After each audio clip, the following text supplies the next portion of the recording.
했고요. 이제는 2과 공과공부 예습을 본격적으로 하도록 하겠습니다. 자, 먼저 학생용 워크북을 2과를 펼쳐주시고요. 그 옆에는 이 선생님용 워크북 교재를 두시고 참고만 하시겠습니다. 오늘은 참고만 하시고 더 깊이 있는 연구를 원하시는 분만 이 교사용 워크북을 조금 더 탐독하시기를 바라겠습니다. 자, 2과 제목을 함께 읽겠습니다. 먼저 가서 화목하고. 자, 주제가 되는 말씀은 마태복음 5장 21절부터 26절. 우리가 방금 전 오리엔테이션에서 조금 더 깊이 있게 묵상을 해봤습니다.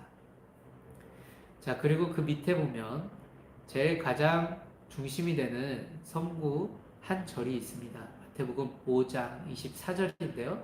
함께 읽겠습니다. 예물을 제단 앞에 두고 먼저 가서 형제와 화목하고 그 후에 와서 예물을 드리라. 아멘. 이 말씀을 아이들과 함께 봉독하고 시작하시면 되겠고요. 죄송해요. 지금 선생님한테 잠깐 전화가 왔거든요. 전화를 잠깐 받겠습니다. 하나, 둘, 셋. 네. 양해를 구합니다. 갑자기 선진이한테 전화 오는 거를 제가 안 받을 수는 없어서 전화를 받았습니다. 아이들과 성구를 한번 읽고 그리고서 공과 공부로 들어가시면 되겠고요. 공과 공부 특징이 보니까 이번 공과 교재 특징이 성경을 옆에 끼고 있어야 돼요. 성경이 준비되어 있어야 공과 공부 활동이 되는 그런 과정들이 참 많습니다. 그래서 종이 성경, 최소한 성경 어플을 개역개정으로 준비해서 하는 게 좋고요. 어플은 사실 아이들이 혼자 동영상을 본다거나 다른 짓을 할 수 있는 소지가 많아지기 때문에 되도록이면 아이들이 종이 성경을 준비할 수 있도록 해주시고 준비하지 못한 아이들은 교회에 구비된 개역개정 성경을 볼 수 있도록 그렇게 준비한 뒤에 공과 공부를 진행하시면 되겠습니다. 첫 번째 과정은 아이스 브레이크입니다. 상호 이익을 모색하라.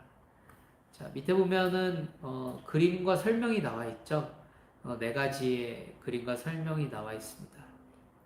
승패적 태도가 있고 패승적 태도가 있습니다.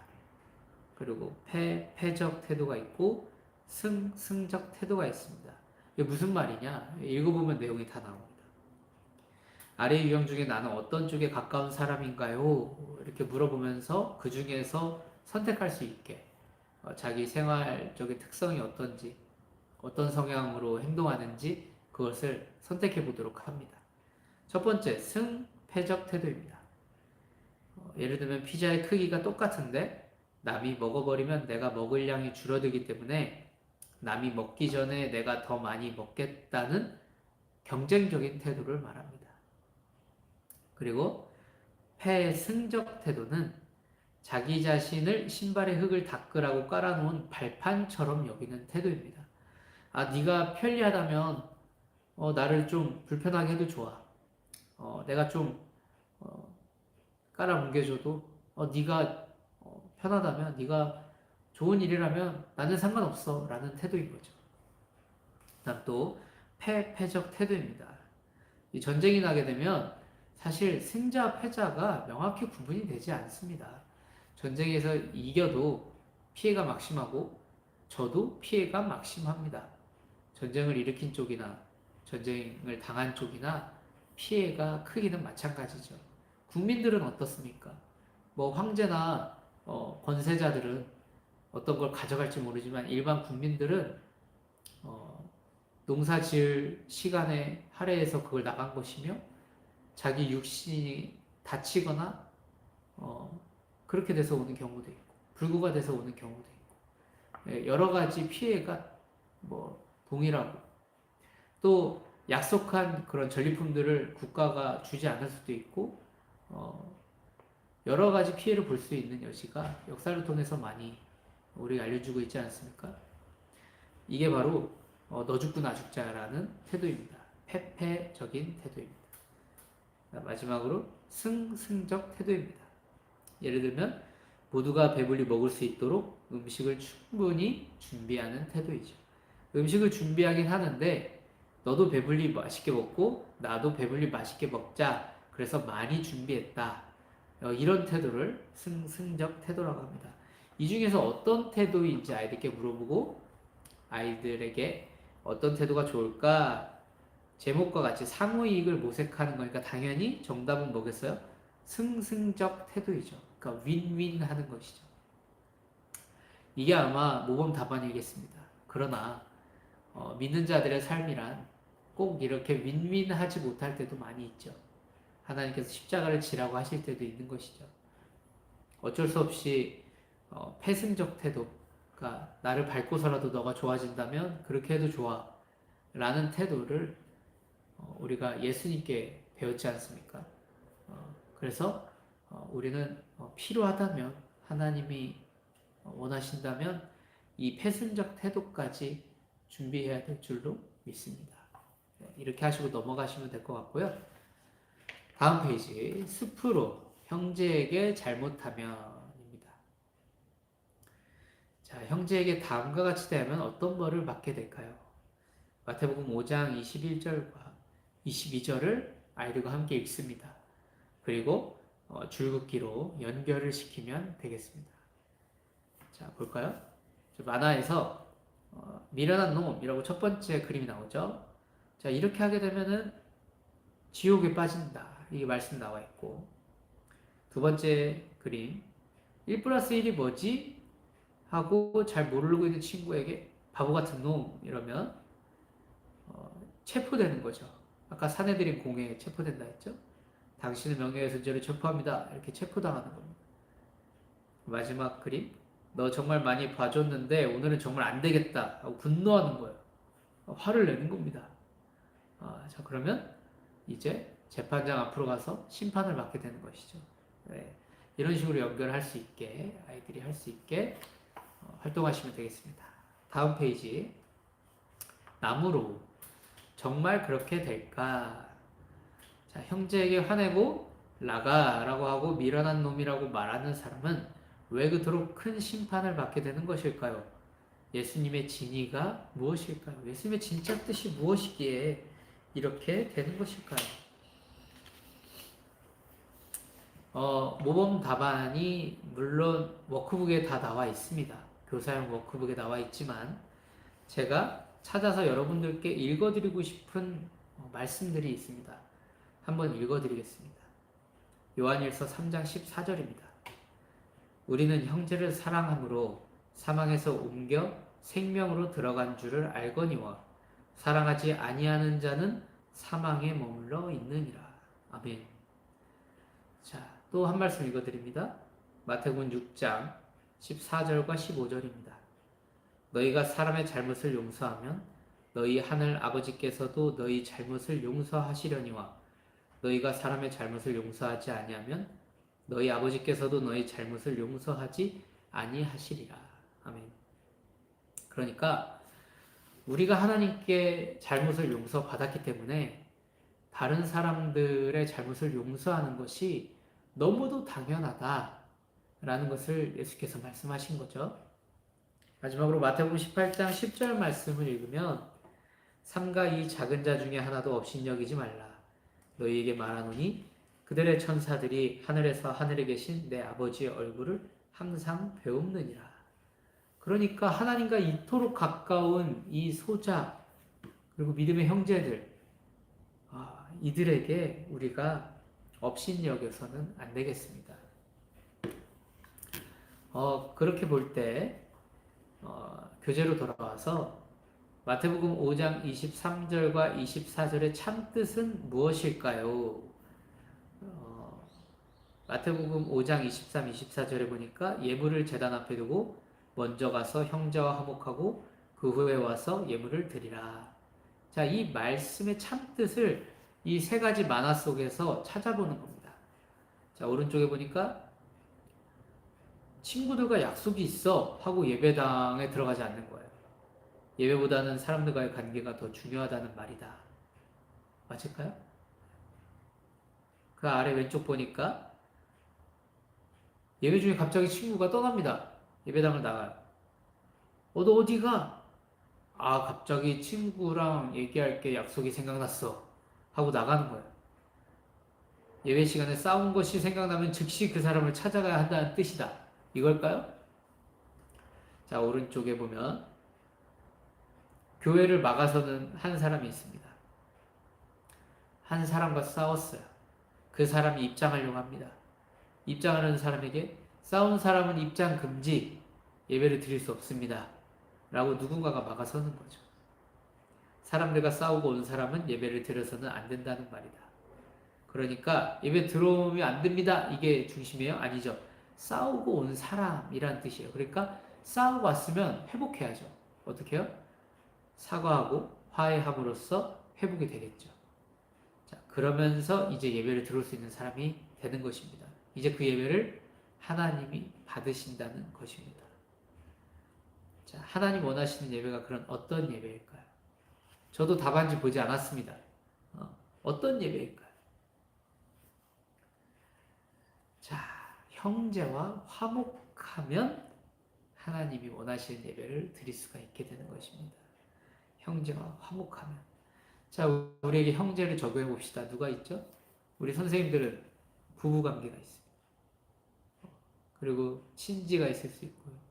뭐 부모님이 있을 수 있고, 시부모님이 있을 수 있고, 처가 부모님이 있을 수 있고, 직장 상사가 될 수도 있고, 그렇죠? 나를 힘들게 하는 누군가가 될 수도 있고, 네.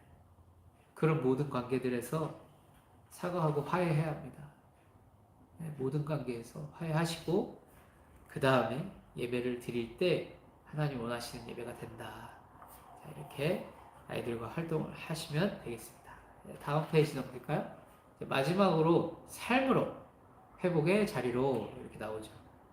자, 성상에 대한 이야기가 나옵니다. 최후의 만찬이라는 성화인데요. 예수님의 얼굴을 그림으로 그렸어요. 레오나르도 다빈치가 그렸는데 제가 한글 파일 공유한 거 있잖아요. 거길 보시면은 내용이 조금 더 깊이 나와 있습니다. 이 성상, 성화에 대한 내용은 아직까지도 첨예하게 대치되는 부류들이 있어요. 성상과 성화가 우상숭배를 향하기 때문에 하나님의 얼굴, 예수님의 얼굴 그런 것들을 이렇게 성상이나 그러니까 어떤 동상 같은 거나 조각으로 만들거나 아니면 그림으로 그려서는 안 된다. 그게 신격화가 되고 하나님의 어떤 그 모든 것들을 표현할 수도 없다. 비성경적이다. 출애굽기에 나와 있듯이. 그래서 그걸 아예 죄악시하는 부류가 있고요. 하나님도 그 언약궤를 담는 그 언약궤를 담는 그 박스, 그 상자가 그룹들의 모양으로 만들려고 한 적도 있다. 그러니까 천사보다 더 위에 하나님을 찬양하는 그 그룹의 형상들로 조각을 시키지 않으셨느냐. 이런 예외사항도 있고 우리가 우상을 만들려고 성화나 성상을 만든 것도 아니다. 교육적 가치 때문에 만든 것이다. 라고 옹호하는 입장도 있습니다. 근데 그 두 양 부류가 첨예하게 대치돼서 전쟁까지도 발생했어요. 역사 기록에 보니까. 중세 전쟁까지도 발생할 정도의 계기가 됩니다. 그러니까 양쪽이 첨예하게 대립하는데 둘 다 어떻게 해요? 기독교 안에 있는 테두리 안에 있는 거예요. 자, 그러니까 이 첨예하게 대립하는 이 성상과 성화에 대한 내용을 굳이 여기서 다룰 필요는 없습니다. 좀 피하겠습니다. 그리고 또 한 가지 이유는 이 책이 개혁주의 신앙에 근거하여 기초하여 만들었다라고 처음에 우리를 소개했는데 개혁주의 입장으로 이야기하자면 종교개혁자들의 후예들이에요. 개혁주의자들은 종교개혁을 통해서 나온 사람들이고 그 개혁주의자들의 후손들이 바로 우리들입니다. 장로교. 그래서 개혁주의자들 입장을 볼 때 성화와 성상은 우리는 금기시하고 있습니다. 네, 말씀 때문인데요. 출애굽기 말씀 때문에 그래서 이 책에서 처음에 소개한 내용과 맞지 않는 내용을 사실 올리셨어요. 편집자들이 실수를 한 것이죠.